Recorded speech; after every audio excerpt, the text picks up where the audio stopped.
If you're experiencing issues with your Nintendo Switch installation loop, follow these steps to troubleshoot and resolve the problem. This guide will help you systematically address the issue. Step 1. Restart the console.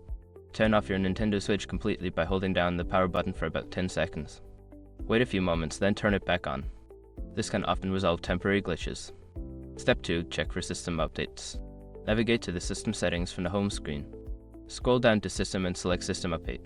If an update is available, download and install it. Keeping your system updated can fix bugs that may cause installation issues. Step 3. Free up storage space. Go to System Settings, then Data Management. Check how much storage space is available.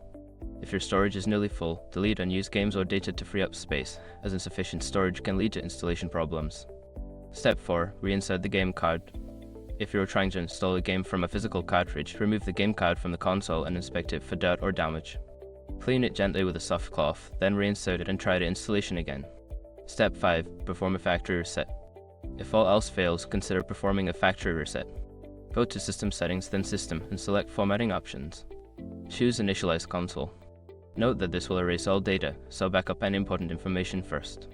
By following these steps, you should be able to resolve the installation loop issue on your Nintendo Switch. If problems persist, consider reaching out to Nintendo support for further assistance.